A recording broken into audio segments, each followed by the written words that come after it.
இயேசுநாதர் இந்த இடத்துல இவருடைய பாவங்கள் இவர்களுக்கு மன்னியும் என்று சொல்லத்தக்கதாக இந்த ஒரு ஜெபத்தில் யாரெல்லாம் அடங்கி இருக்கிறார்கள்? இயேசுநாதர் இந்த இடத்துல ஜெபிக்கிறார். இவர்கள் செய்கிறது இன்னதென்று அறியாமல் இருக்கிறார்கள், இவர்களை மன்னியும் என்று இயேசுநாதர் சொல்லுகிறாரே, யாரை பற்றி யாருக்காக இவர் ஜெபிக்கிறார்? கல்வாரி சிலுவை குறித்து உங்களுக்கும் எனக்கும் தப்பான தகவலோடு கூட அறிந்திருந்தது, ஆனால் அந்த சிலுவை உங்களுக்கும் எனக்கும் பிரயோஜனம் இல்லை. சிலுவை குறித்துள்ள அறிவு உங்களுக்கு என்ன?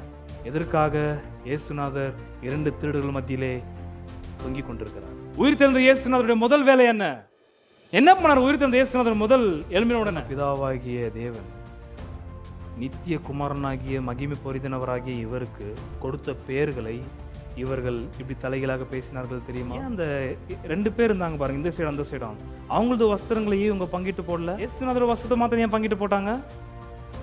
அவங்க வஸ்திரத்தை அப்படியே எடுத்துக்கிறாங்களா பங்கு போடாம?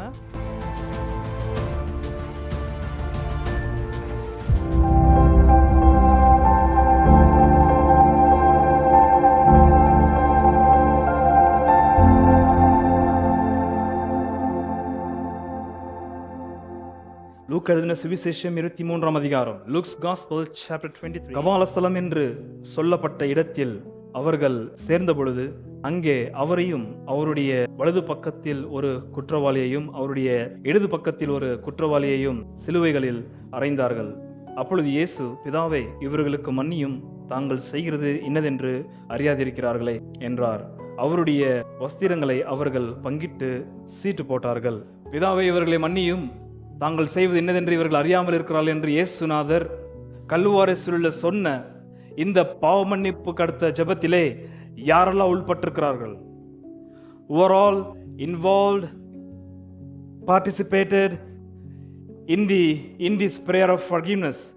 பாவ மன்னிப்புக்கு அடுத்த ஜெபம் இயேசுநாதர் இந்த இடத்துல கல்வாரி சிலுவையில் ஏறெடுத்தாரே, இந்த ஒரு ஜெபத்தில் யாரெல்லாம் உள்ளடங்கி இருக்கிறார்கள் என்பதான சத்தியத்தை நாம் கீழே தியானிக்க இருக்கிறோம். ஆண்டவராகிய இயேசு கிறிஸ்து கல்வாரி சிலுவையில் பேசின 7 வசனங்கள் 4 சுவிசேஷ புஸ்தகத்திலே தெளிவாக சொல்லப்பட்டிருக்கிறது. ஆனால் சங்கீதம் 22 நீங்கள் வாசிக்கும் பொழுது மொத்த 21 வசனங்களை இயேசுநாதர் பேசியிருக்க வேண்டும் என்று அநேக வேத வல்லுநர்கள் சொல்லுகிறார்கள். ஏனென்றால் சங்கீதம் 22 வசனம் 1 21 வரைக்கும் இயேசுநாதர் பேசின வார்த்தைகள் தான். அது இந்த 7 வார்த்தைகள் சரியாக அந்த இடத்துல பொருந்துகிறது. ஆனால் வெறும் 7 வார்த்தைகள் மாத்திரம்தான் 4 சுவிசேஷ புஸ்தகத்திலே இயேசுநாதர் உச்சரித்ததை நமக்கு கொடுக்கப்பட்டிருக்கிறது. அந்த 7 வசனிப்புகளிலே முதலாவது இயேசுநாதர் கல்வாரி சிலுவையில் ஏறினுடனே சொன்ன வார்த்தை, பிதாவே, இவர்களுக்கு மன்னியும், இவர்கள் செய்கிறது இன்னதென்று இவர்கள் அறியாமல் இருக்கிறார்கள். இதுதான் கல்வாரி சிலுவையில் ஆண்டவராகிய இயேசுநாதர் ஏறின உடனே உச்சரித்த முதல் வசனிப்பாயிருக்கிறது. இயேசுநாதருடைய 7 வசனிப்புகளிலே முதல் 3 பிதாவை நோக்கி இயேசுநாதர் ஜெபித்தது அல்லது பேசின வசனிப்புகள். 2 வசனங்கள் அவர் மக்களை பார்த்து பேசினது. மற்ற 2 வசனங்கள் ஆண்டவராகிய இயேசுநாதர் தனக்குத்தானே பேசின வசனிப்புகள். இப்படி 7 வசனிப்புகளிலே இயேசுநாதர் 3 விதமாக பேசினதை நாம் ரொம்ப தெளிவாக பார்க்கலாம். அதுல 7 வசனங்களை இயேசுநாதர் பேசினது எல்லாமே எடுத்து சொல்ல இப்ப எனக்கு நேரம் இல்லை. பிதாவை நோக்கி இயேசுநாதர் சொன்ன வார்த்தை, முதல் வார்த்தை, பிதாவை, இவர்களை மன்னியும், தாங்கள் செய்வது என்னதென்று அறியாமல் இருக்கிறார்களே. அதுக்கப்புறம், தேவனே தேவனே ஏன் என்னை கைவிட்டீர். அதுக்கப்புறம், என் பிதாவை உம்முடைய கரத்தில் நான் ஆவியை ஒப்புவிடுவேன் என்று பிதாவை நோக்கி இயேசுநாதர் 3 ஜெபங்களை ஏறெடுத்தது. மனிதர்களை பார்த்து இயேசுநாதர் பேசும் பொழுது பக்கத்து இந்த குற்றவாளியை பார்த்து சொன்ன வார்த்தை, இயேசுநாதர், இன்றைக்கு நீ என்னோட கூட பரதேசில் இருப்பாய். அதுக்கப்புறம் மரியாள் தாயாரையும் யோவானையும் பார்த்து சொன்ன வார்த்தை, உன்னுடைய மகன் உன்னுடைய தாய் என்று சொன்ன வார்த்தை. 2 வசனங்கள். அதுக்கப்புறம் இயேசுநாதர் தனக்கு தானே சொன்ன வார்த்தை, நான் தாகமாக இருக்கிறேன். 2வது, எல்லாம் முடிந்தது என்பதான இந்த 7 வசனங்களிலே இயேசுநாதர் 2 தனக்கு தானே பேசினது, 3 பிதாவிடத்தில் பேசினது, 2 மக்களிடத்தில் பேசின வசனிப்புகளா இருக்கிறது. அது எனக்கு ரொம்ப கொஞ்சம் ஞாபகப்படுத்த வேண்டிய ஒரு விஷயம் இயேசுநாதர் மரியாள் தாயினிடத்துல பேசின விஷயம்தான். அவர் தன்னுடைய தாயை பார்த்து ஸ்திரீயே என்று சொல்லி, இதோ உன்னுடைய மகன் என்று, குமாரன் என்று அவரை நேசித்த அப்போஸ்தலனாகிய யோவானை பார்த்து சொன்னார். பிறகு யோவானை பார்த்து சொன்ன வார்த்தை, இதோ உன்னுடைய தாய் என்று சொல்லி, அன்னிலிருந்து ஆண்டவராகிய இயேசுநாதருடைய தாயாராகிய மரியாளம்மாவை யோவான் அப்போஸ்தலன் பொறுப்பெடுத்துக் கொண்டார். எதற்காக மரியாள் தாயார் குறித்து இயேசுநாதர் ரொம்ப தெளிவாக அந்த இடத்துல பேசினார்? அது எனக்கு ரொம்ப பிடிப்பான ஒரு விஷயம். கொஞ்சம் உங்களுக்கு ஒரு விஷயம் சொல்லி நான் கீழே போக விரும்புகிறேன். இயேசுநாதரை கர்ப்பம் தரிக்கும் பொழுது அவங்க ரொம்ப தனிமையாக்கப்பட்டார்கள். யாருக்குமே சொல்லாமல் எனக்கு கருவிலே கன்னிகை வயிற்றிலே பாலகனை கொடுத்த தேவன் தாமே யாருக்கெல்லாம் விளம்பரம் பண்ணணுமோ பண்ணட்டும் என்று யாருக்கிட்டுமே சொல்லாம இருந்தாங்க. யோசேப்புக்கு எப்ப தெரிய வந்ததோ அவங்கள யாருக்குமே தெரியாம தள்ளிவிடலாம் என்று ஆலோசித்துக் கொண்டிருந்தார். அப்பொழுது இயேசுநாதர் அனுப்பினது தேவதூதனை யோசேப்புடைய சொப்பனத்தில். ஆனால் இப்ப கடைசியில இயேசுநாதரை மறுத்த கூட பிறந்த சகோதரர்கள் இப்ப தன் தாயாரோட கூட இல்லை. உயிர் தெரிந்த பிறகு இயேசுநாதர் தம் மரியாளுக்கும் யோசேப்புக்கும் பிறந்த சகோதரர்களை சந்தித்தது உண்மைதான். ஆனால் அதற்கு முந்தி இந்த தாயார் தனிமையா இருக்கிறாங்க. அவங்க திருமணத்துக்கு முந்தி யோசேப்புக்கு நிச்சயாக்கப்பட்ட காலகட்டத்தில் கர்ப்பம் தரிக்கும் பொழுது எப்படி தனிமையா நின்னாங்களோ அதே போல கடைசியில மரியாளம்மா வந்து தனிமையா நிக்கிறாங்க. இந்த தனிமையா நேரத்தில் இயேசுநாதர் தூதனை அனுப்பவில்லை, மாறாக தன்னுடைய அப்போஸ்தலனை அனுப்பினார், கேர் பண்ணிக்க என்று சொல்லி. தூதனை அனுப்பி யோசேப்பிட சொன்ன வார்த்தை, ஏற்றுக்கொள் உன்னுடைய மனைவியை. இந்த இடத்துல இயேசுநாதர் யோவான் அப்போஸ்தலனை பார்த்து தாயாக ஏற்றுக்கொள். 23:34 வாசிக்கிறேன். அப்பொழுது இயேசு, பிதாவே இவர்களுக்கு மன்னியும், தாங்கள் செய்கிறது இன்னதென்று அறியாதிருக்கிறார்களே என்றார். அவருடைய வஸ்திரங்களை அவர்கள் பங்கிட்டு சீட்டு போட்டார்கள். இயேசுநாதர் இந்த இடத்துல இவருடைய பாவங்கள் இவர்களுக்கு மன்னியும் என்று சொல்லத்தக்கதாக இந்த ஒரு ஜெபத்தில் யாரெல்லாம் அடங்கி இருக்கிறார்கள்? யாருக்காக இயேசுநாதர் இந்த இடத்துல ஜெபிக்கிறார்? இவர்கள் செய்கிறது இன்னதென்று அறியாமல் இருக்கிறார்கள், இவர்களை மன்னியும் என்று இயேசுநாதர் சொல்லுகிறாரே, யாரு பற்றி யாருக்காக இவர் ஜெபிக்கிறார்? நீங்க மேல பார்க்கும் பொழுது இயேசுநாதரோடு கூட 2 திருடர்களை சிலுவையில் அறைந்தார்கள். அவரை பற்றி ஒரு எடுத்த ஜெபமா இது? அல்லது கொஞ்சம் மேல போனீங்கன்னாக்கா சில ஸ்திரீகள் இயேசுநாதருடைய இந்த கொடூரமான காட்சி கண்டு மார்படித்து அழுதார்கள். அந்த ஸ்திரீகளை பார்த்து ஜெபித்த ஜெபமா இது? இன்னும் கொஞ்சம் மேல போனீர்கள் என்றால் பிலாத்தும் ரோமனுடைய போர் சேவகரும் இவருக்கு கொடுத்த உபத்திரவங்கள், பிலாத்து கொடுத்த தீர்ப்பு, அதை பத்தி அல்லது பிலாத்தியும் ரோம் சேவகர்கள் குறித்து இயேசுநாதர் எடுத்த ஜெபமா இது? இன்னும் கொஞ்சம் மேல போனீர்கள் என்றால் ஏரோது இயேசுநாதரை கூப்பிட்டு விசாரித்த விசாரணை சம்பவம் இருக்கிறது, கீழே போகும்போது பார்க்கலாம். ஏரோதுக்காக ஜெபித்த ஜெபமா இது? அல்லது நீங்க இன்னும் கொஞ்சம் மேல போனீங்கன்னா இயேசுநாதரை காட்டி கொடுத்த யூதாஸ் இருக்கிறான், யூதாஸ்க்காக ஏறெடுத்த ஜெபமா இது? அல்லது இயேசுநாதர் இன்னும் கொஞ்சம் நீங்க மேல போனீர்கள், இயேசுநாதர் 11 சீஷர்கள் இருக்கிறார்கள் யூதாஸ் தவிர. அந்த 11 சீஷர்களுக்காக இந்த ஜெபத்தை எடுத்தாரா? யாருக்காக இயேசுநாதர் இவர்கள் செய்கிறது இன்னதென்று அறியாமல் இருக்கிறார்கள், இவர்களை மன்னியும் என்று ஜெபித்தார்? இந்த ஜெபம் யாருக்கு பொருந்தும்? யாருக்காக இயேசுநாதர் இந்த ஜெபத்தை ஏறெடுத்தார்? முக்கியமா 2 பேருக்கு இந்த ஜெபம் பொருந்த வாய்ப்பில்லை. ஒன்னு யூதாஸ் இஸ்காரியோத், இயேசுநாதரை காட்டி கொடுத்த யூதாஸ். கேட்டின் மகன் கெட்டாய்ந்தானே என்று இயேசுநாதர் இவனை பார்த்து அந்தி கிறிஸ்து அடுத்த பேரை கொடுக்கிறார். 17ஆம் அதிகாரம் யோவான் சுவிசேஷம் பிதாவினிடத்தில் ஜெபிக்கும் பொழுது சன் ஆஃப் பெர்டிஷன், அது அந்தி கிறிஸ்துடைய பேர். அது அவனுக்காக மாத்திரம் இயேசுநாதர் ஜெபம் பண்ணும் பொழுது யூதாஸ் காரியத்துக்காக அவர் ஜெபம் பண்ணவில்லை. ஆகையால் இந்த ஜெபத்திலே இவர்களை மன்னியும், இவர்கள் தாங்கள் செய்வது என்னதென்று அறியாமல் இருக்கிறார்கள் என்று சொல்லும் பொழுது அதுல யூதாஸ் இஸ்காரியத்து சேர்க்கப்பட வாய்ப்பில்லை. இயேசுநாதர் கல்வாரி சிலுவைக்கு மேலே ஏறதுக்குள்ளே அவன் தூக்குமாட்டி செத்து போனான். ஏன்னா இயேசுநாதர் அவனுக்காக ஜெபிக்கவில்லை. 21 பார்க்கும் பொழுது இயேசுநாதர் பேதுருக்காக விண்ணப்பம் பண்ணியதாக சொல்றாரு. 2வது ஏரோதுக்காகவும் இயேசுநாதர் ஜெபிக்க வாய்ப்பில்லை. ஏனென்றால் ஏரோது கிட்ட வனாந்திரத்தில் கூக்குரடுகிறவருடைய சத்தம் உண்டு என்று யோவான் சானுடைய தலையை சீவினவன். அவன் கர்த்தருடைய வார்த்தை இதுக்கப்புறம் துணிக்க கூடாது என்று அவனை சிறையில போட்டு அவனுடைய தலையை சங்கரித்தபடியால் இயேசுநாதர் கிட்ட இவன் அநேக கேள்விகளை கேட்கும் பொழுது கர்த்தர் ஒரு வார்த்தையும் அவனிடத்தில் பேசவில்லை. ஆகையால் ஏரோதுக்கும் யூதாஸ் இஸ்காரியோத்துக்கும் இவர்கள் செய்கிறது என்னது என்று அறியாமல் இருக்கிறார்கள், இவர்களை மன்னியும் என்று இயேசுநாதர் எடுத்த அந்த ஜெபம் பொருந்தாது.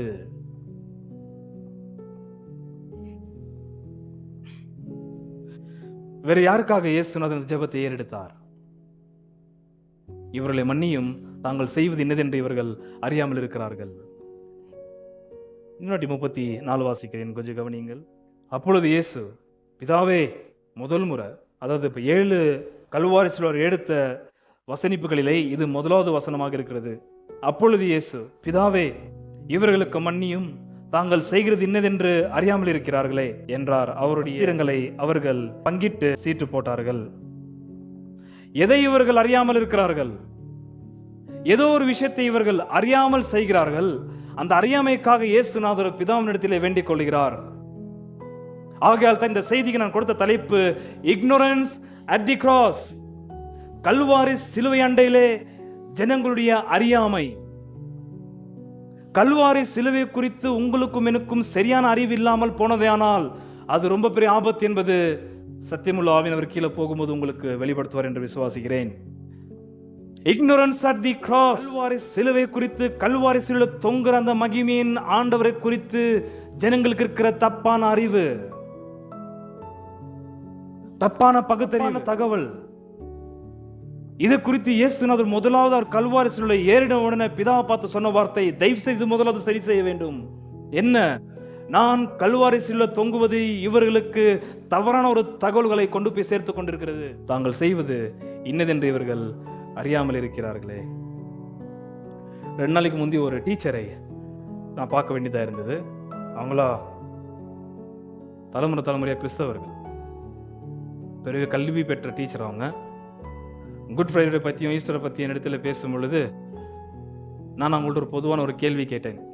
டீச்சர், இந்த மாதிரி உங்கள்கிட்ட ஸ்டூடெண்ட் வந்து கேள்வி கேட்டால் நீங்கள் என்ன பதில் கொடுப்பீங்க அப்படின்னு. அவங்கள்ட்ட நான் கேட்ட கேள்வி, கல்வாரி சிலுவை அண்டையில் இருந்த போர் சேவகர், பிலாத்து, ஏரோது, யூதர்கள், பிரதான ஆசாரியர்கள், முக்கியமாக யூதாஸ் இஸ்காரியோத்து, இவர்கள் எல்லோரும் பழைய ஏற்பாட்டில் சொல்லப்பட்ட இயேசுநாதருடைய கல்வாரி சிலுவின் வசனங்களை நிறைவேற்றினார்கள், தீர்க்க தரிசன வசனங்களை நிறைவேற்றினார்கள். ஆமாவான்னு கேட்டேன். கரெக்டு தான். அப்பொழுது அவர்கள் செய்தது பாவமா அல்லது பரிசுத்தம் உள்ள கிரியையா இயேசுநாதரை கல்வாரி சிலுவை அறிந்தது என்று கேட்டேன். ஸ்டாப் ஆயிட்டாங்க. இல்ல, அவங்க செஞ்சிருந்த பாவம் தான். அது எப்படி பாவமாகும்? கன்னிகை வீட்டில் இவர் பிறப்பார் என்று தீர்க்க தரிசனமா சொல்லப்பட்ட சம்பவம் நிறைவேறினது. கன்னிகை வீட்டில் இயேசுநாதர் பிறந்தார். அப்ப கன்னிகை தாயாகிய மறியல் பண்ணது தப்பா? இல்லை, வசனத்தை நிறைவேற்றினார்கள். அப்ப கல்வாரி சிலுவை அண்டையிலே இவர்கள் செய்த ஒட்டுமொத்த தீர்க்கதரிசன வசனங்கள் நிறைவேற்றினார்கள். பிலாத்து, யூதாஸ் இஸ்காரியோத்து, யூதர்கள், பிரதான ஆசாரியர்கள், புறஜாதிகள் இருக்கிற போர் வீரர்கள் கல்வாரி சிலுவையை கொண்டு வந்த மேதோ பெர்ஷியா என்பதான சாம்ராஜ்யம், அதுக்கப்புறம் ரோம் அதை வந்து அப்படியே கேபிட்டல் பனிஷ்மெண்ட்டை வைத்தார்கள். இவ்வளவும் செய்தது பழைய ஏற்பாட்டில் சொல்லப்பட்ட தீர்க்கதரிசனப்படி நிறைவேறும்படியாக அல்லவா? அவங்க ரொம்ப குழம்பிட்டாங்க. டீச்சர் ரொம்ப பெரிய படிப்பு வச்சுக்கிறாங்க. இதுக்கு என்ன பதில்? யாராவது உங்க இடத்துல வந்து கேட்டால், இவர்கள் செய்தது வேத வாக்கியத்தை நிறைவேற்றினார்கள் அல்லவா? வேத வாக்கியம் நிறைவேறும்படி ஒட்டுமொத்த 4 சுவிசேஷ புஸ்தகத்திலும் அவருடைய கல்வாரி சிலுவின் சம்பவங்களை சொல்லும் பொழுது பழைய ஏற்பாட்டில் சொல்லப்பட்ட வேத வாக்கியம் நிறைவேறும்படிதானது என்று சொல்லப்பட்டிருக்கிறது. ஆகையால் இந்த ஆட்கள் எல்லோரும் வேதத்தை நிறைவேற்றினவர்கள் அல்லவா? இவர்கள் செய்தது புனிதமான கிரியைகள் தானே, பின்ன எதற்காக இவர்கள் பாவம் செய்தார்கள் என்று நீங்க சொல்றீங்க அப்படின்னு கேட்டேன். இல்ல, அவங்க செஞ்சது கரெக்ட் தான். அப்ப எதற்காக இயேசுநாதர் இவர்கள் அறியாமல் செய்கிறார்கள் என்று ஜெபம் பண்ணாரு? ஓ, அது இருக்குதா? ஆமா. அப்ப அவங்க செஞ்சது பாவம் தான். எப்படி பாவமாகும்? அவங்க தான் பழைய ஏற்பாடு தீர்க்கதரிசனம் நிறைவேற்றினார்களே. ஏன்னா இது எப்படி பேசலாம் நீ குறைவு சொல்லுங்கிறீங்க? கல்வாரி சிலுவைக்கு முன்பதாக இவர்கள் செய்த கிரியைகள் நற்கிரியைகளா, பழைய ஏற்பாடின்படி நிறைவேற்றினபடியால், அல்லது தீமையான கிரியைகளா? இவர்கள் செய்தது நல்ல கிரியைகளா அல்லது பாவமான கிரியைகளா? பாவமான கிரியைகள் இருக்குமானால் எப்படி வேத வாக்கியம் நிறைவேறும்?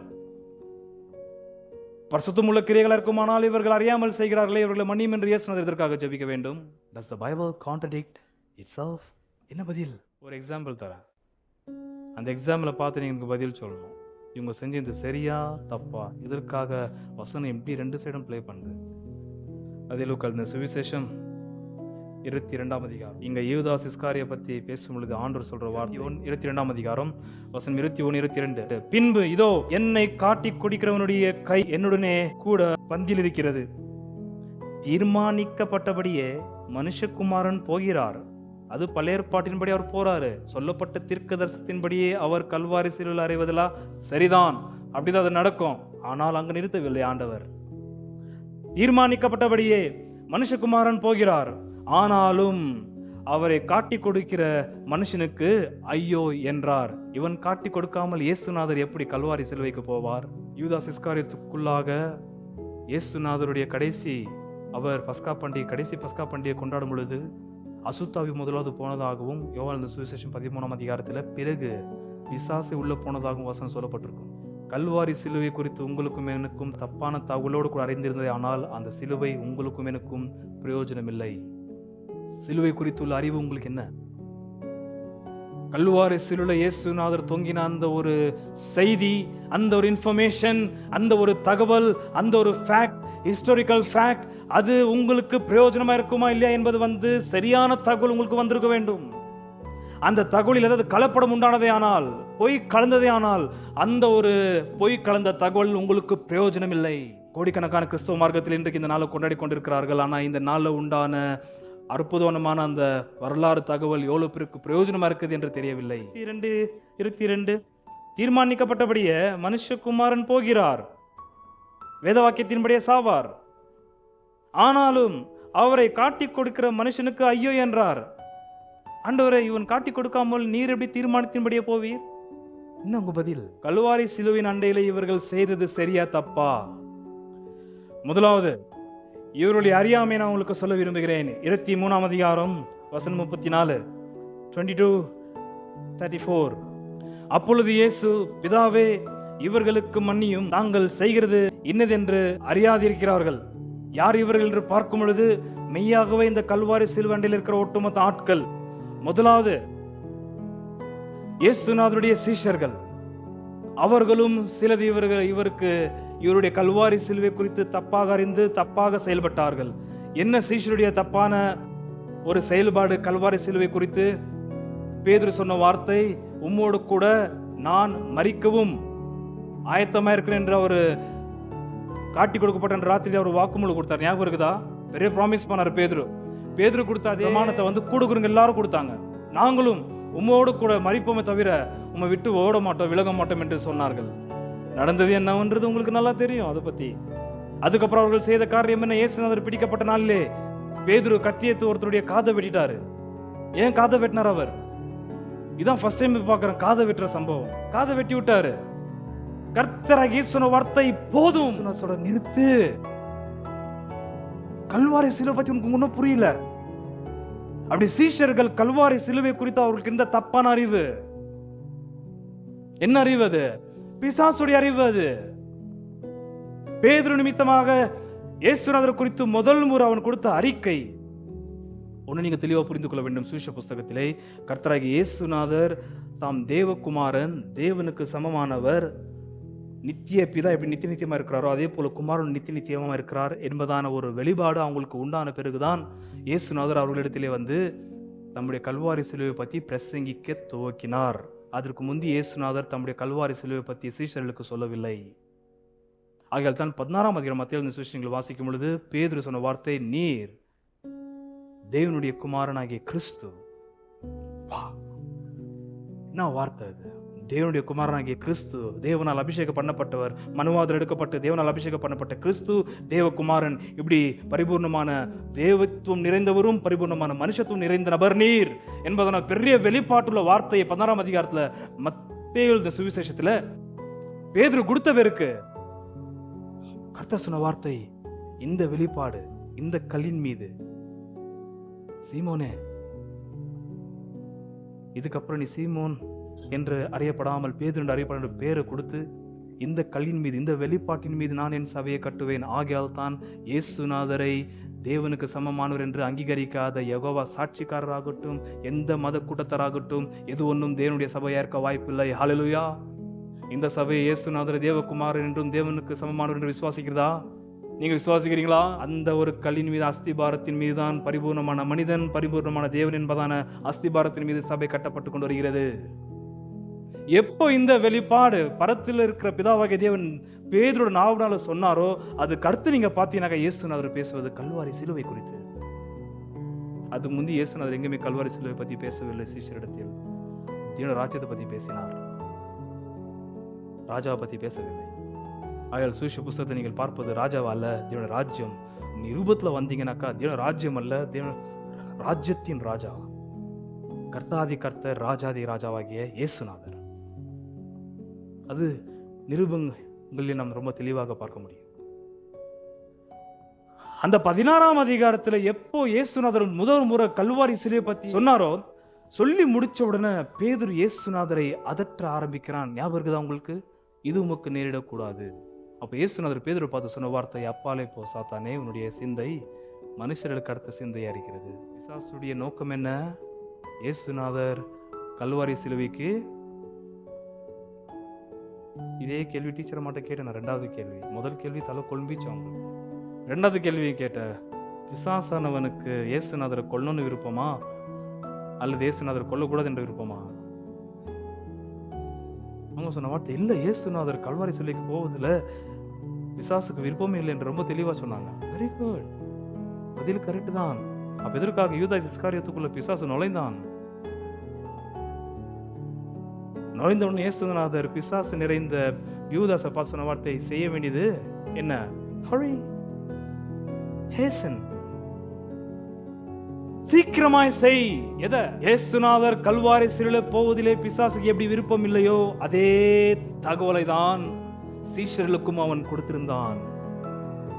ஆகையால் தான் இயேசு கல்வாரி சிலுவைக்கு போற விஷயம் சீஷர்களுக்கு சுத்தமாக பிடிக்க. அவர் அரெஸ்ட் பண்ண வரும் பொழுது கத்தி எடுத்து யுத்தத்திற்காக நின்னார்கள். கல்வாரி சிலுவை பத்தி இயேசுநாதர் சுவிசேஷ புத்தகத்தில் பேசியிருக்கிறார். நான் எப்ப கீழே போகும்போது வாசிப்பேன். எங்குமே இதுனா என்ன, இதுக்கு என்ன அர்த்தம்ன்றது சீஷர்கள் கேட்கவே இல்லை. அவங்களுக்கு அது குறித்து இன்ட்ரெஸ்டும் இல்லை. கல்வாரி சிலுவை பற்றி எப்படி பிசாசுக்கு ஒரு கல்வாரி சிலுவைக்கு போகக்கூடாதோ அதே போலதான் சீஷர்களுக்கும் இவர் கல்வாரி சிலுவைக்கு போவதிலே விருப்பமில்லை. ஆகையால் முதலாவது கல்வாரி சிலுவை குறித்தான தப்பான தகவல் சீஷர்களுக்கு இருந்தது. இரண்டாவது, அவர் கல்வாரி சிலுவைக்கு போற விஷயத்து குறித்த தப்பான தகவல் யூதர்களுக்கும் பிரதான ஆசிரியர்களுக்கும் இருந்தது. அவர்களுக்கு என்ன தப்பான தகவல் இருந்தது? அது ஒட்டுமொத்த காரியத்தையும் பிரதான ஆசாரியர்கள் யூதர்கள், பிறகு ஏரோது, பிறகு பிலாத்து, பிறகு ரோமருடைய போர் சேவகர்கள், இவங்களுடைய எல்லோருடைய ஒரே ஒரு தப்பான கருத்து, தப்பான தகவல் இயேசுநாதருடைய கல்வாரி சிலுவைக்கு போனது என்னவென்றால், இங்க சொல்ல போற சம்பவத்தை நான் சொல்லி இப்போ முடிக்க விரும்புகிறேன். இன்னொரு விஷயம் உங்களுக்கு நான் நினைவுபடுத்துகிறேன். இயேசுநாதருடைய கல்வாரி சிலுவை குறித்து மாத்திரம் உங்களுக்கு தப்பான தகவல் இருந்தால், ஆதி அப்போஸ்தலர்கள் சுவிசேஷ புஸ்தகத்தையும் நிருபங்களையும் எழுதுவதற்கு காரணமே பிசாசும் அந்தகார சேனையும் தாக்கினது இயேசுநாதருடைய மகிமையின் சுவிசேஷத்தை. இன்றைக்கும் அதை தாக்கிக் கொண்டிருக்கிறார்கள் கள்ள போதகர்கள் கிறிஸ்தவ மார்க்கத்தில். செழிப்பையும் ஆசீர்வாதத்தை உச்சரிக்கிற நாவல இயேசுநாதருடைய மகிமையின் சுவிசேஷம் இல்லவே இல்லை. கர்த்தர் உங்களை ஆசீர்வதிப்பார்னு உச்சரிக்கிறார்களே தவிர கல்வாரி சிலுவையிலே சாபமான கிறிஸ்துவ பத்தி பிரசங்கிப்பதே கிடையாது. பாவமான கிறிஸ்து எங்கே? சாபமான கிறிஸ்து எங்கே? அவரை ஓரமா ஒதுக்கி வைத்து அவருடைய கல்வாரி சிலுவின் பயங்கரமான கிரியையினாலே பிதாவாகிய தேவன் ஒருவரும் பிரவேசிக்க கூடாத அதிபரிசுத்த ஸ்தலத்தில் இருக்கிற அந்த திரியை கிழித்தி போட்டு வெளியே வந்தார், மனுகுலத்தை ஆசீர்வதிக்கும்படியாக. வெறும் அந்த ஆசீர்வாதத்தை பிடித்துக் கொண்டார்கள் இந்த கள்ள போதகர்கள், இப்ப இருக்கிற ஊழியக்காரர்கள். ஆனால் கல்வாரி சிலுவையை மூடி மறைச்சிட்டாங்க. கல்வாரி சிலுவை எங்க? அப்போஸ்தலனாகிய பவுல் கலாத்தியர் சொன்ன வார்த்தை, நாங்கள் பிரசங்கித்த சுவிசேஷமே அல்லாமல் வேறொரு சுவிசேஷத்தை எவனாகிலும் பிரசங்கித்தால் அது தூதர்களானாலும் சரி, பயங்கரமா கண்டனம் தெரிவிக்கிறார்கள். அவர்கள் சபிக்கப்பட்டவர்களா இருக்கும். வேத வாக்கிய சொல்றது அவங்களுக்கு நான் சத்தமா சொல்லிங்க. எனக்கு ஏதோ பர்சனல் பகை கிடையாது இந்த ஊழியக்காரங்க, அவங்க யாருன்னா தெரியல எனக்கு. ஆண்டவராகிய இயேசு கிறிஸ்துவின் மகிமையான சுவிசேஷத்தை ஓரமா ஒதுக்கி வைத்து வேறொரு சுவிசேஷத்தை பிரசங்க பண்ற இந்த பொல்லாத ஆட்கள் சபிக்கப்பட்டவர்கள் என்று வேத வாக்கியம் தெளிவாய் சொல்லி இருக்கிறது. இப்போ தப்பான தகவலை மாத்திரம் நான் சொல்லி முடிக்கிறேன், எனக்கு டைம் இல்லாத பட்சத்தில். 33ஆம் அதிகாரம் வசனம் 33 தப்பான தகவல் இக்னோரன்ஸ் என்ன? கபாலஸ்தலம் என்று சொல்லப்பட்ட இடத்தில் இருந்த பொழுது அங்கே அவரையும் அவருடைய வலது பக்கத்தில் ஒரு குற்றவாளியையும் அவருடைய இடது பக்கத்தில் ஒரு குற்றவாளியையும் சிலுவைகளில் அறைந்தார்கள். இந்த தகவல் உங்களுக்கு 4 சுவிசேஷ புத்தகத்துல இருக்கும். ஆனா அந்த குற்றவாளிகள் கல்வாரி சிலுவை 2 பக்கமும் அறையப்பட்ட அந்த குற்றவாளிகள் என்ன சம்பாஷித்தார் என்ற தகவல் நமக்கு லூக்கா கொடுக்கிறாரு. ஆனால் இந்த இருவரும் இயேசுநாதருடைய இடதுபுறமும் வலதுபுறமும் சிலுவையிலே அறையப்பட்டார்கள் என்பதான தகவல் மற்ற 3 சுவிசேஷ புத்தகத்தில் தெளிவாய் சொல்லப்பட்டிருக்கிறது. என்னுடைய கேள்வி, இயேசுநாதர் நடுவுல கல்வாரி சிலுவை தொங்கும் பொழுது எதற்காக இந்த 2 குற்றவாளிகள் திருடர்களும் கல்வாரி சிலுவையில் அறையப்பட்டார்கள்? ஆக்சுவலி சென்டரில் அறையப்பட வேண்டியது யாரு? பரபாஸ். அவன் கொண்டு போக வேண்டிய சிலுவை இயேசு கொண்டு போயிட்டாரு. நீங்கள் நான் ஒரு பரபாஸ். அந்த கண்மூடி திறக்கத்துல விஷயமே மாறுது.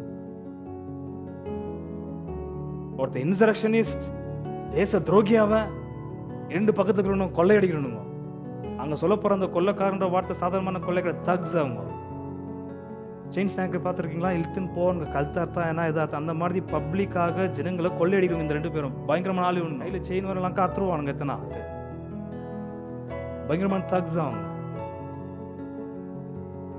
பணத்துக்காக என்ன வேணாலும் செய்வாங்க. 100 ரூபாய்க்காக உயிரோடு இருப்பாங்க. அந்த மாதிரி மோசமான ஆட்கள் இந்த 2 குற்றவாளிகள். எதற்காக இந்த 2 குற்றவாளிகள் இயேசுநாதருடைய நடுவில் வைத்து 2 குற்றவாளிகள் 2 பக்கமும் நின்றார்கள்? கெஸ் பண்ணி சொல்லுங்க. இதுதான் உலகத்தாருக்கு கல்வாரி சிலுவை குறித்தான தப்பான இன்ஃபர்மேஷன். இயேசுநாதர் சிலுவையில் ஏறினவன்னு சொன்ன வார்த்தை, இவர்களை மன்னித்து இதை சரி செய்ய வேண்டும் பிதாவே, தாங்கள் செய்வது இன்னதென்று அறியாமல் இருக்கிறார்கள். இதற்கு முன்னாடி இயேசுநாதரை கொல்வதற்கு அநேக தடவை அவர்கள் முயற்சி செய்தார்கள். இயேசுநாதர் மீது ஒரு விரல் கூட இவங்களுக்கு படவில்லை. இவங்க நிழல் கூட படல. இவங்க கல்லெறியும்படியாக அநேக தடவை பிரயத்னம் பண்ணினாலும் இயேசுநாதர் மீது படவே இல்லை. வாலண்டியராக கரெக்டா எருசலேமை பார்த்து 7 நாளுக்கு முன்னாடி அவர் பயணத்தை தொடங்குறார். உலகத்தின் பாவத்தை சுமந்து தீர்க்கிற ஆட்டுக்குட்டி என்பதான் அந்த வார்த்தையின்படியே பஸ்காவாக போற அந்த நாள், பஸ்கா பண்டிகைக்கு நேராக இவர் ஆட்டுக்குட்டியாக போய் கொண்டிருக்கிறார். இவர் தான் தம்மை தாமே அவங்க கையில் ஹேண்ட் ஓவர் பண்றாரு. இவர் விசாரணை செய்யும் பொழுது ஒரு குற்றமும் இல்லை. அதனால இவரே அவங்கள இன்னும் கொஞ்சம் இன்ஸ்டிகேட் பண்ண வேண்டும் என்று பழைய ஏற்பாடு கொட்டேஷன் எடுத்து சொல்லும் பொழுது அவங்களுக்கு வஸ்திரத்தெல்லாம் கிழிச்சிட்டு தான் பிலாத்துக்கிட்ட கொண்டு போறாங்க, கவர்னர் கிட்ட. ரொம்ப ஜாக்கிரதையாக கவனிக்கணும். இயேசுநாதருடைய முதல் வசனிப்பு இது. மற்ற வசனங்களும் ரொம்ப முக்கியமானது. அதெல்லாம் அவர் கணக்கா பேசியிருக்கிறேன் இந்த இடத்துல. நான் பேசாத ஒரே ஒரு சத்தியம் இதுதான். பிதாவே, இவர்களை மன்னியும், தாங்கள் செய்வது இன்னதென்று இவர்கள் அறியாமல் இருக்கிறார்கள். நடந்திருக்கிறது ஒரு விஷயம், அவங்க செஞ்சு நிற்கிறது இன்னொரு விஷயம். நடக்கிற விஷயம் ஒண்ணு, அதை அவங்க பார்த்து புரிஞ்சு நிற்கிற விஷயம் இன்னொன்னு. அவங்க என்ன தப்பா புரிஞ்சு இருக்கிறாங்கிறதுக்கான அற்புதமான வெளிப்பாடு தான் பரிசுத்தமுள்ள ஆவியானவர் இந்த 2 திருடர்கள் இயேசுநாதர் 2 பக்கமும் அறியப்பட்டதை 4 சுவிசேஷ புத்தகத்திலும் கணக்கு கொடுத்திருக்கிறார். புரிஞ்சுதான் நான் சொல்ல வருது என்னன்ட்டு? எதற்காக இயேசுநாதர் 2 திருடர்கள் மத்தியிலே தொங்கிக் கொண்டிருக்கிறார்? ஏன் அந்த தகவல் நீங்க எல்லா 4 சுவிசேஷ புத்தகத்துல பார்க்கலாம். அது 2 பட்சத்திலும் 2 குற்றவாளிகள் நடுவில் இயேசுநாதர் தொங்கின சம்பவத்தை தெளிவாய் சொல்லப்பட்டிருக்கிறது. ஏனென்றால் அந்த ஒரு சீன் தான் உலகத்திற்கு இருக்கிற கல்வாரி சிலுவை குறித்தான தப்பான தகவல். அந்த தகவலை வைத்துக் கொண்டால் அவங்களுடைய அழிவு எப்படி இருக்குன்றது இயேசுநாதருக்கு முன்னாடி சொல்லியிருப்பாரு. அந்த வாசி முடிப்ப கடைசியில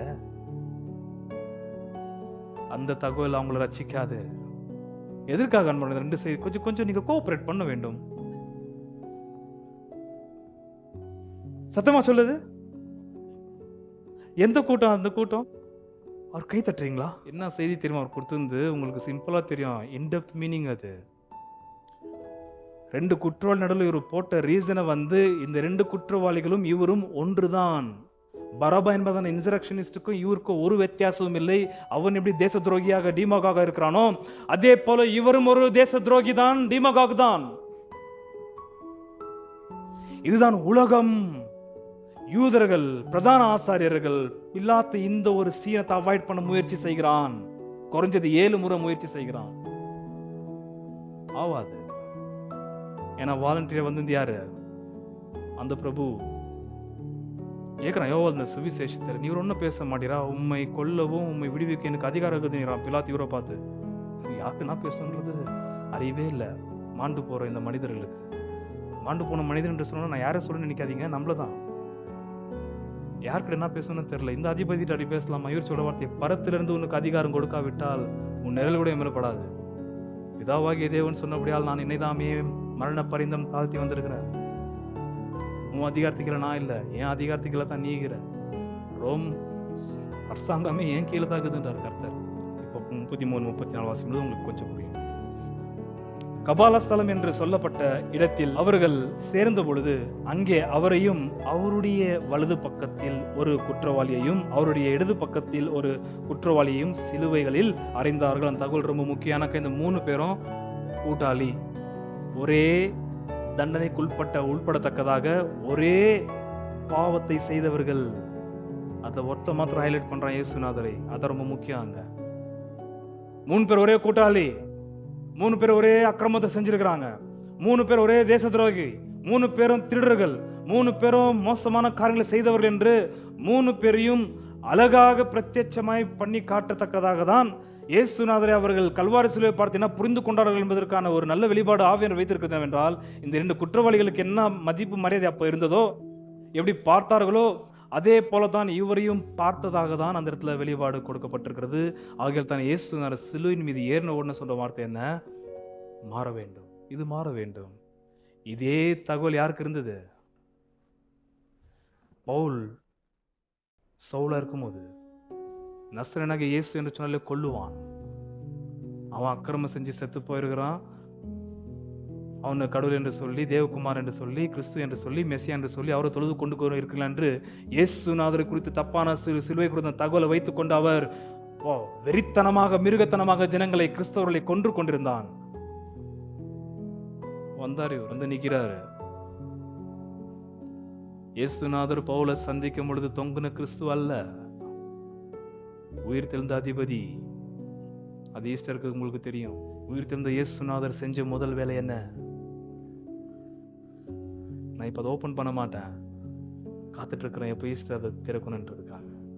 கல்வாரி சிலுவை இயேசுநாதர் சிலுவை மேல ஏறினவன சொன்ன வார்த்தை, இவர்கள் செய்வது இன்னதென்று இவர்கள் அறியாமல் இருக்கிறார்கள், இவர்களை மன்னியும். உயிர் தெழுந்த இயேசுநாதருடைய முதல் வேலை என்ன? என்ன பண்ணார் உயிர் தெழுந்த இயேசுநாதர் முதல் எழும்பின உடனே? அப்போ உங்களுக்கு தப்பான தகவல் தான் இருக்குது சுவிசேஷத்தை குறித்து, கல்வாரி சிலுவை குறித்து. அது உங்களுக்கு பிரயோஜனமே இல்லை. பரம பிதாவாகிய தேவன் நித்திய குமாரனாகிய மகிமை பொறிதனவராகிய இவருக்கு கொடுத்த பெயர்களை இவர்கள் இப்படி தலைகளாக பேசினார்கள் தெரியுமா? கல்வாரி சிலுவை இருந்தவர்கள் 33:34. அப்பொழுது இயேசு, பிதாவே, இவர்களுக்கு மன்னியும், தாங்கள் செய்கிறது இன்னதென்று அறியாதிருக்கிறார்களே என்றார். அவருடைய வஸ்திரங்களை அவர்கள் பங்கிட்டு சீட்டு போட்டார்கள். 35. ஜனங்கள் நின்று பார்த்து கொண்டிருந்தார்கள். ஏன் அந்த 2 பேர் இருந்தாங்க பாருங்க, இந்த சைடு அந்த சைடும், அவங்களது வஸ்திரங்களையே இவங்க பங்கிட்டு போடல? இயேசுநாதர் வஸ்திரத்தை மாத்திரம் ஏன் பங்கிட்டு போட்டாங்க? அவங்க வஸ்திரத்தை அப்படியே எடுத்துக்கிறாங்களா பங்கு போடாம? இல்ல வஸ்திரம் போடாம அவங்க நின்னாங்களா? ஒன்னு புரிந்து கொள்ள வேண்டும். நீங்க எந்த இடத்துல கல்வாரி சிலுவை சீன் போடும் பொழுது இயேசுநாதருடைய அறையை கட்டினவராக தான் கல்வாரி சிலுவை காண்பிக்கிறார்கள். வேத வாக்கியத்தின்படி அவருடைய உடலிலே வஸ்திரம் கொஞ்சம் கூட இல்லை. அது ஃபாரின்ல ஒரே ஒரு இடத்துல மாத்தான் பிரத்யட்சமாடி கல்வாரி சிலுவை வைத்திருக்கிறார்கள். அவர் உடல்ல உடையே கிடையாது. That's the embarrassment. அந்த ஒரு அவமான அசிங்கத்தை தான் காண்பிக்க வேண்டும். இந்த மோசமான ஆட்கள் இவ்வளவு மோசமா இருக்கிறாங்க, இந்த மாதிரி பாவம் செய்யக்கூடாதுன்றது உலகத்திற்கு காண்பிக்கிறதுக்காக அப்ப இருந்த தண்டனை அவ்வளவு மோசமா இருந்தது. எதுக்காக இந்த 2 திருடைய வசத்தை பத்தி ஒண்ணுமே பேசல? ஏன் ஆவியானவர் மூடி மறைச்சிட்டாரு? 35. ஜனங்கள் நின்று பார்த்து கொண்டிருந்தார்கள். அவர்களுடனே கூட அதிகாரிகளும் அவரை இகழ்ந்து, நன்றாக கவனிங்கள், இவன் மற்றவர்களை ரட்சித்தான். என்ன பேர் தேவதூதன் இயேசுநாதர் குழந்தையா இருக்கும்போது கொடுத்தார்? என்ன பேர் கொடுத்தார் தூதன் இயேசுநாதருக்கு? அவருக்கு இயேசு என்று மரியாளமாக்கும் சொன்னாரு தூதன், யோசேப்புக்கும் சொன்னாரு தூதன். என்னென்ன? அவருக்கு இயேசு என்று பெயரிட வேண்டும். அதற்கு என்ன அர்த்தம்? தம்முடைய ஜனங்களுடைய பாவங்கள் இருந்து ரட்சிக்கிறவர். யார் அந்த பேர் கொடுத்திருந்த? பிதாவாகிய தேவன். யாருக்கு? அவரால் அபிஷேகம் பண்ணப்பட்ட அனுப்பப்பட்ட அவருடைய நித்தியகுமாரன் மனவாதர் தர பாருங்க, கிறிஸ்துவாகிய இவருக்கு அந்த பேரை பிதாவாகிய தேவன் கொடுத்தார். கல்வாரி சிலுவைக்கு போன உடனே, கல்வாரி சிலுவையில் தொங்கின உடனே அவருக்கு அருளப்பட்ட பரத்துக்குரிய நாமங்கள் அவருக்கு பிரயோஜனம் இல்லாதது போல இவர்கள் பேசிக் கொண்டிருக்கிறார்கள். ஏன்னா கல்வாரி சிலுவை குறித்து அவங்கள்ட்ட இருக்கிற தப்பான தகவல் அது. 35. ஜனங்கள் நின்று பார்த்து கொண்டிருந்தார்கள். அவர்களுடனே கூட அதிகாரிகளும் அவரை இகழ்ந்து, இவன் மற்றவர்களை ரட்சித்தான், இவன் தேவனால் தெரிந்து கொள்ளப்பட்ட என்ன வார்த்தை? கிறிஸ்துவானால். இந்த பேர் இவருக்கு எப்போ கொடுக்கப்பட்டது? இவர் கிறிஸ்து என்று. இந்த பேர் இவருக்கு எப்போ கொடுக்கப்பட்டது? கிறிஸ்து என்று. கிறிஸ்துன்ற வார்த்தைக்கு என்ன அர்த்தம்? அபிஷேகம் பண்ணப்பட்டவர், தி அனாயிண்டட் ஒன். மெஸ்ஸாயா என்ற எபிரேய வார்த்தைக்கும் கிறிஸ்து என்பதான கிரேக்க வார்த்தைக்கும் ஒரே அர்த்தம், அபிஷேகம் பண்ணப்பட்டவர். எதனால? யோவான் ஸ்நானம் கொடுத்தாரு பாருங்க, மனம் திரும்புதலுக்கு அடுத்த ஸ்நானம். அதனாலயா? பரிசுத்தமுள்ள ஆவினால் அபிஷேகம் பண்ணப்பட்டவர் என்று ரொம்ப தெளிவாக 10ஆம் அதிகாரத்துல பேதுரு கொர்நேலியு ஃபேமிலியில பேசுறாரு. எதனால் இவர் அபிஷேகம் பண்ணப்பட்டார்? பரிசுத்தமுள்ள ஆவினால். எங்க இருந்து? தாயின் கருவில் இருந்து. மறையாள கிட்ட சொல்ல முடியுது, லூக்கா சொல்லப்பட்டிருக்கு. என்ன அதற்கு அர்த்தம்? தாயின் கருளில் அபிஷேகம் பண்ணப்பட்ட வார்த்தைக்கு இவர்தான் பாவிகளை ஆவிக்குள்ளாக ஞானஸ்தானத்திற்குள்ளாக நடத்துவதும் நரக அக்கினிக்குள்ளாக நியாயத்தீர்ப்புக்குள்ளாக நடத்துவதும் 2 அதிகாரம் பெற்றவர் இந்த கிறிஸ்து தான் என்பதற்கான அடையாளமே அவருடைய பெயர் கிறிஸ்து என்பதற்காக தான். ஆகிய தன் பரிசுத்தமுள்ள ஆவியை அனுப்பினது யாரு? நான் போய் பிதாவினிடத்தில் வேண்டிக் கொள்ளுவேன், அப்பொழுது அவர் உங்களுக்கு இன்னொரு அப்போ இருக்கிறவர் யாரு? முதல் தேற்றவாளர். நான் போனதுக்கு அப்புறம் இன்னொரு தேற்றவாளர், இப்ப இருக்கிற தேற்றவாளர் உங்களோட கூட சரீரத்தை சஞ்சரித்துக் கொண்டிருக்கிறேன், இன்னொரு தேற்றவாளரை அனுப்புகிறேன், அவர் உங்களோட கூட அல்ல உங்களுக்குள்ள இருப்பார். மெசியா என்ன மீனிங்? அபிஷேகம், ஆவினால் அபிஷேகம் பண்ணப்பட்டவர் மாத்திரமல்ல, மற்றவர்களை அபிஷேகிக்கிறவர். இவர்தான் அபிஷேகம் பண்றது ஆவியினர் கொண்டு. ஆவிக்குள்ளாக ஞானஸ்தானம் கொடுப்பவர் இவர்தான். ஆகதான் யோவான் சொன்ன வார்த்தை, நான் உம்மாலே ஞானஸ்தானம் பெற வேண்டியதா இருக்க. எந்த ஞானஸ்தானத்தை பத்தி யோவான் பேசுறாரு? ஆவின் ஞானஸ்தானம். நீர் எங்களை மூழ்கி எடுக்க வேண்டும் ஆவிக்குள்ளாக. அந்த ஞானஸ்தானம் உம்மால் பெறது இருக்க. பாவிகளுக்கு மனம் திரும்ப ஞானஸ்தானம், தனி ஞானஸ்தானம் எடுக்க வரலாமா ஆண்டவரே? கல்வாரி சிலுவையில தொங்கின மகிமையின் இயேசுவை பாக்குறீங்களா? கலாத்தியர் 3 பவுல் சொன்ன வார்த்தை, கல்வாரி சிலுவை உங்கள் மத்தியில பிரத்யட்சமாய் பிரசங்கிக்கப்பட்டதே, டிராமா போல காட்டப்பட்டதே, மறந்துட்டீங்களான்றாரு. பார்த்துக்கிறீங்களா? கல்வாரி சிலுவை இப்ப நான் பேசும் பொழுது தொங்குறது யாராங்க? திருடனா? குற்றவாளியா? கொலகாரனா? தேச துரோகியா? ராயனுக்கு வரி கட்டாதவரா? மோசடி நியாய பிரமாணத்தை தலைகளா மாத்தினவரா? 35, 36 ஜனங்கள் நின்று பார்த்து கொண்டிருந்தார்கள். அவர்களுடனே கூட அதிகாரிகளும் அவரை இகழ்ந்து, இவன் மற்றவர்களை ரட்சித்தான், இவன் தேவனால் தெரிந்து கொள்ளப்பட்ட கிறிஸ்துவானால் தன்னைதானே ரட்சித்து கொள்ளட்டும் என்றார்கள். பிசாசு என்ன பண்ணான்னு கேட்டேன் தெரியுமா கேள்வி? இதுதான் பிசாசு பண்ணிட்டு இருக்கிறான். என்னது? Come down, don't be crucified, don't commit your spirit into the hands of your father, you may not come back, once you die you may not be resurrected, don't trust the Holy Spirit, don't trust your father, come down before you give up your spirit. உம்முடைய ஆவியை நீர் பிதாவுக்கு ஒப்பு கொடுப்பதற்கு முந்தி இப்பவே இறங்கி வந்துரு. நீர் செத்தால் நிச்சயமா பிதாவாகிய தேவன் உம்மை உயிர்ப்பிக்க மாட்டார், மகிமையின் ஆவியை உம்மை உயிர்ப்பிக்க மாட்டார் என்று பொய்யான தகவலை பிசாசு இங்க தான் சொல்லி இருக்கிறார்கள். தான் கல்வாரி சிலுவையில சாவதில் அவனுக்கு விருப்பம் இல்லை. கம் டவுன், இங்க வா. நம்பாதவன் பிதாவை. அந்த வார்த்தை கீழ் சொல்றான், கவனிங்கள். 36 போர் சேவகரும் அவரிடத்தில் சேர்ந்து அவருக்கு காடியை கொடுத்து, நீ யூதரின் ராஜாவானால் இயேசுநாதர் மெய்யாகவே யாரு? பிலாத்து கேட்டான் இயேசுவை. யோவான் சுவிசேஷம் 19 நீர் யூதருக்கு ராஜாவா? நீ யூதருக்கு ராஜாவா? ஆமா, ஆனால் இந்த ராஜ்யம் இந்த ராஜ்யம் அல்ல. இப்ப அதெல்லாம் பேசினாக்கா நான் வேற எங்கன்னா போயிடுவேன். அப்ப அது எந்த ராஜ்யம்? எந்த ராஜ்யத்துக்கு ஒரு ராஜாவா இருக்கிறாரு? அந்த ராஜ்யத்தை நீங்களா பிரஜைகளாக இருக்கிறீங்களா?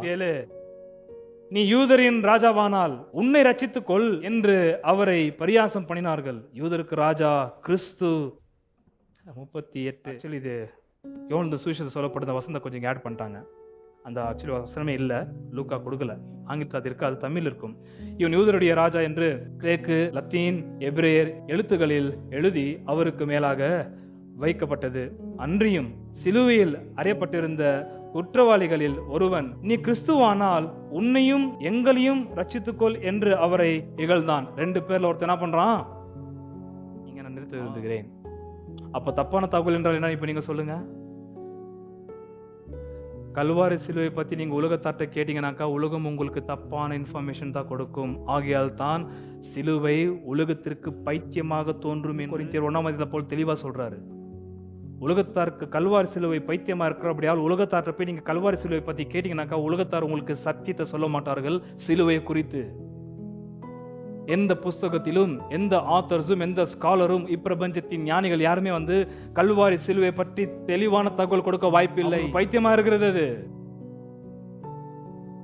பைத்தியக்கார தொங்கி சத்தான்.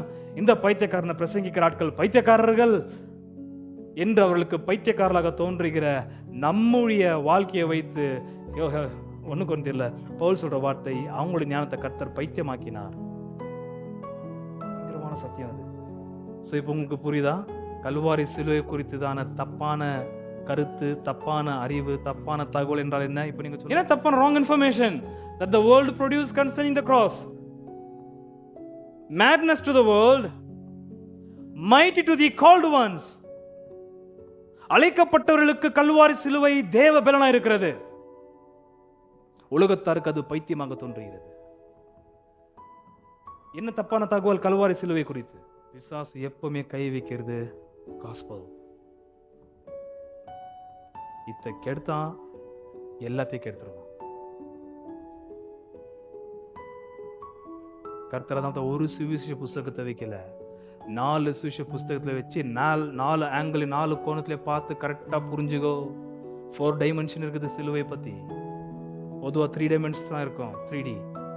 ஆனா கர்த்தர் நமக்கு 4 விதமான கோணத்துல அவருடைய சிலுவை பார்ப்பதற்கு 4 டைமென்ஷன் கொடுத்திருக்கிறாரு, மோசம் போகக்கூடாதுன்றதுக்காக. இப்ப கடைசி சொல்ல போறது கவனிங்க. என்ன தப்பான இன்ஃபர்மேஷன் கேட்டா உங்க வாயில ஒன்றும் வரல, சரி போட்டோம், நான் அது ஈஸ்டருக்கு வச்சுக்கிறேன். உங்களை சரியான தகவல் என்றால் என்ன கல்வாரி சிலுவை பத்தி? அட்லீஸ்ட் இதுனா நீங்க சொல்லுங்க பார்ப்போம். இயேசுநாதர் குறித்து, அவருடைய கல்வாரி சிலுவை குறித்தான சரியான தகவல், an accurate, precise, exact என்ன தகவல்? இயேசுநாதருடைய கல்வாரி சிலுவை குறித்தான சரியான சத்தியமுள்ள அறிவு என்ன? Come on. உண்மையான கல்வாரி சிலுவை குறித்தான தகவல் ஒரு மனுஷனுக்கு போய் சேர்ந்தால், கீழே 39 அன்றியும் சிலுவையில் அறியப்பட்டிருந்த குற்றவாளிகளில் ஒருவன், நீ கிறிஸ்துவானால் உன்னையும் எங்களையும் ரட்சித்துக்கொள் என்று அவரை இகழ்ந்தான். 40 மற்றவன் அவனை நோக்கி, அதாவது இன்னொரு பக்கத்தில் இருக்கிற குற்றவாளி, நீ இந்த ஆக்கினி பட்டவனாய் இருந்தும் தேவனுக்கு பயப்படுகிறது இல்லையா? நாமோ நியாயப்படி தண்டிக்கப்படுகிறோம், நாம் நடப்பித்தவைகளுக்கு தக்க பலனை அடைகிறோம். இவரோ, யார பத்தி பேசுறாரு? இவரோ தகாததொன்றையும் நடப்பிக்கவில்லையே என்று அவனை கடிந்து கொண்டு. ஓகே, 41 வாசிட்டீங்களா? 34 அப்பொழுது இயேசு, பிதாவே இவர்களுக்கு மன்னியும், தாங்கள் செய்கிறது இன்னதென்று அறியாதிருக்கிறார்கள். இந்த ஜெபத்தை பிதாவாகிய தேவன் கேட்டாரா? கேட்ட உடனே பிதாவாகிய தேவன் கொடுத்த ஃபர்ஸ்ட் பதில் யார்கிட்ட? இந்த பக்கம் நின்று தான் பாரு ஒருத்தன். யாரு? 2 குற்றவாளியில ஒருவன் சொன்ன வார்த்தை, இவர் ஒரு குற்றமும் செய்யவில்லை, இவர் குற்றவாளி அல்ல என்று சரியான தகவல் அந்த ஒரு திருடனுக்கு அருளப்பட்டது 34 இயேசுநாதர் பண்ண ஜெபத்தின்படியே. மனக்கண்களை திறந்தார் பிதாவாகிய தேவன். அப்போ இயேசுநாதரை பார்க்கும்போது சொல்ற வார்த்தை, நீ நானும் பயங்கர அக்கிரமம் செஞ்சிருக்கிறோம், அதுக்கு தக்க தண்டனை நாங்கள் அனுபவித்துக் கொண்டிருக்கிறோம் 2 பேரும். இவன் இயேசுநாதர் பின்பற்றான்னு என்னன்னு தெரியாது, இவன் தவறான தகவல் தான் கீழே பேசி இருக்கிறாங்க. அதை கேட்டுதான் அவனும் கேள்வி பண்ண இயேசுநாதர் இன்னொரு திருடன். ஆனா இவன் மாத்திரம் ஒரே ஒருத்த வித்தியாசமா பேசுகிறான்.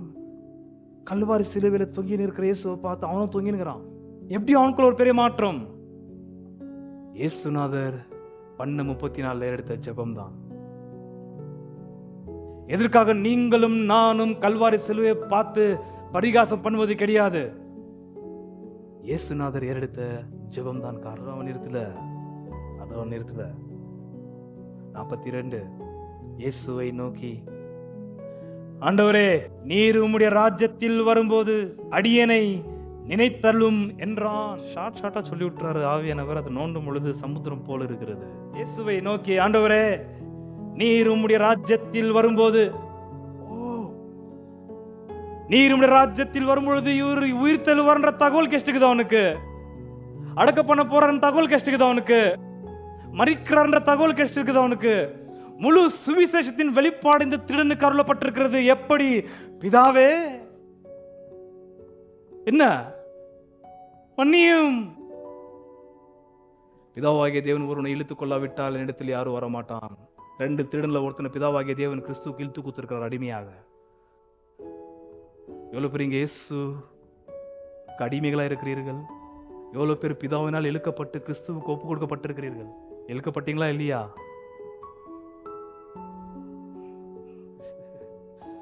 அங்கதான் ஈஸ்டர் சர்வீஸ் உள்ள போகுது. எனக்கு எப்படி உனக்கு ஃபுல் இன்ஃபர்மேஷன் வந்தது? நீர் திரும்பி வரும்போது கூடுகிற சீஷர்களுக்கு அந்த தகவல் இல்லை.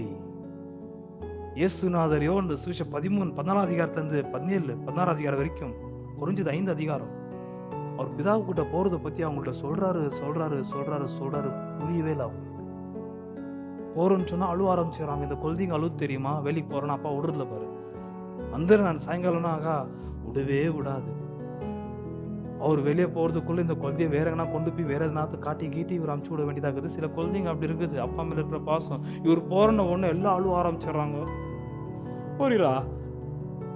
3 வருஷம் கஷ்டமே தெரியல, வேலையெல்லாம் விட்டு வந்திருக்கிறோம், போறேன்னு சொல்றீங்க நீர். நான் எங்க போறேன்னு சொன்னா நீ சந்தோஷப்படுவ. கூட கூட்டின்னு போ, நாங்களும் வரோம். ஏன் அந்த சந்தோஷமான இடத்துக்கு எங்களை கூட்டின்னு போகாம இருக்கிறீர்? இல்லப்பா இந்த வேலை முடிஞ்சு நான் அங்கதான் இருக்கணும். இப்போ இல்ல இங்கே இரு. ஏன் அங்க போறீர்? பா இங்க வந்து கையினால் செய்யப்பட்ட தேவாலயம் இருக்கிறது. இதுக்குள்ளாக நான் பிரதான ஆசாரியனாக ஊழியம் செய்ய முடியாது. கையில் கட்டப்படாத ஒரு இடத்துக்கு நான் போக வேண்டியதா இருக்குது. உயிர் தெரிந்தவருக்கு நான் பிரதான ஆசாரியனாக பிரவேசிக்க வேண்டியதா இருக்குது. மெல்கிசேதேக்கின் என்ன இங்க இருன்னு சொல்லாத. உலகத்தான் கேக்குது, எங்க உன் இயேசுநாதர் காட்டு. அவர் வேற இடத்துல இருக்கிறார். அவரு நீ எங்க இருக்கிற? உனக்காகத்தான். ஒன் லாஸ்ட் டைம் 42 இயேசுவை நோக்கி, ஆண்டவரே நீர் உம்முடைய ராஜ்யத்தில் வரும்போது அடியனை என்ன வார்த்தை? நினைத்தருளும். அந்த ஒரே ஒரு வார்த்தையை நான் சொல்ல விரும்புகிறேன். நினைத்தருளும் என்ற வார்த்தைக்கு வந்து 2 காம்பவுண்ட் வேர்டு, அது 2 வார்த்தைகள் சேர்க்கப்பட்ட கிரேக்க வார்த்தை. அது மெனோ மசமாய். மெனோ மசமாய் என்பதன வார்த்தைக்கு வந்து மெனோ வந்து ரிமைன், தங்குவது. மசமாய் என்பதன வார்த்தைக்கு வந்து மெல்லுவது. ஆண்டவரே நீர் வரும்பொழுது நினைத்துக் கொள்ளுவென்றால் என்னை உணவு போல நாவல வைத்துக் கொண்டு மெல்லிக்கொண்டே இரும், துப்பிடாதையும். சபைகளுக்கு இயேசுநாதர் நிருபங்களை எழுப்பும் பொழுது ஒரு நிருபத்துல இயேசு சொன்ன வார்த்தை என்ன? நான் வாந்தி போடாதபடிக்கு சீக்கிரமாய் மனம் திரும்ப என்று ஒரு சபைக்கு நிருபத்தை எழுதுறார் கர்த்தர். ஞாபகம் இருக்குதா? வெளிப்படுத்தும் விசேஷத்துல எந்த திருசபை? என்ன மாதிரி வார்த்தை தெரியுமா அவன் சொன்னது? நீங்கள் நானும் கிறிஸ்து வாயில துப்புற அளவுக்கு வாழ்க்கையை வாழ்ந்து கொண்டிருக்கிறோம் சில நேரத்துல. ஆனா துப்பாம இருக்கிறார். அவர் ஞாபகப்படுத்தி கொண்டே இருக்கிறார். நோவாவை கர்த்தர் குறிப்பிட்ட நாளால ஞாபகப்படுத்தி கொண்டபடியால் மழையை நிற்க பண்ணி காற்று அனுப்பி தண்ணீரை வத்தி போக பண்ணினார். ஆனால் திருப்ப நோவாவுடைய அடுத்து 9ஆம் அதிகாரத்தில் அவன் பண்ண பாவத்தை பார்த்தீங்கன்னா துப்புற மரத்தா இருந்தது. ஆனால் கர்த்தர் துப்பவில்லை. நீங்கள் நானும் கர்த்தர் ஞாபகத்துல போட்டு ஒரு மாடு அசை போடுறது போல நம்மை ஞாபகப்படுத்திக் கொள்கிறார். எது வரைக்கும் அவர்கிட்ட போய் நம்ம சேர்ற வரைக்கும். என்ன மாதிரி ஜெபத்தை ஏறத்தான் கவனித்தீர்களா? அப்போ நீங்கள் நான் நித்திய ஜீவன்ல நிலைத்திருப்பதற்கு யார் அஸ்திபாரம்?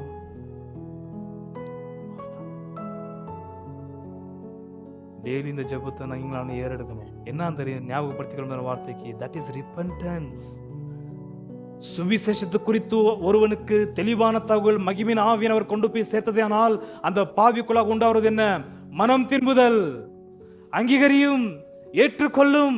ஆண்டவரே உம்முடைய இரட்சகராக ஏற்றுக்கொள்கிறேன், என் உள்ளத்தில் வாரும், என்னை விட்டுவிடாதையும் என்று சுவிசேஷத்தின் சத்தியத்தை தேவாவின் நிமித்தமாக கேட்கப்படுகிற எந்த பாவியும் அவரை பார்த்து கூப்புற வசனம் அது.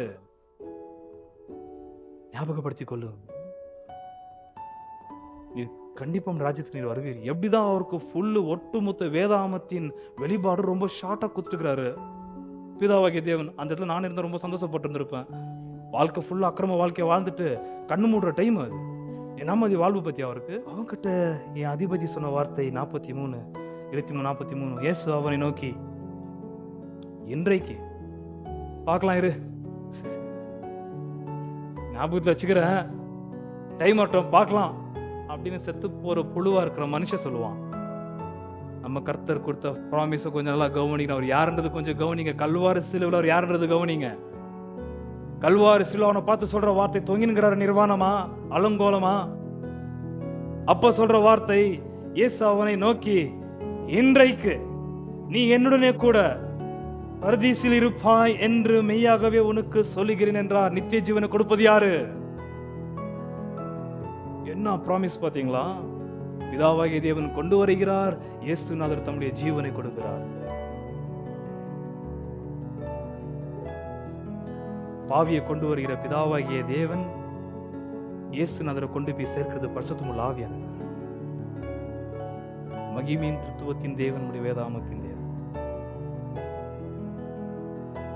ஸ்பான்டேனியஸா ப்ராமிஸ் பண்றாரு, இன்றைக்கு நீ என்னோட கூட வரும்போது வேண்டாம், இன்றைக்கு நீ என்னோட கூட பரதேசில் இருப்பாய். யாருங்க இவரு?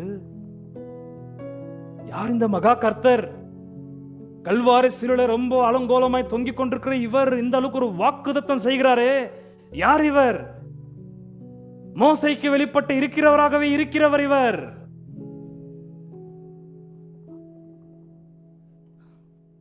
ஒரு கை தட்டக்கூடாதா இயேசுநாதருக்கு? ஊழியக்காரன் சும்மா நான் ஏதோ கதை விட்டு இருப்பான், ஆமை நாளில் அவன் கை தட்டின்னு இருப்பானுங்க இந்த முட்டாள் ஜனங்க. நீங்கள் நானும் கை தட்டுனா இந்த மகிமையின் கர்த்தருக்கு தான் தட்டணும்.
Now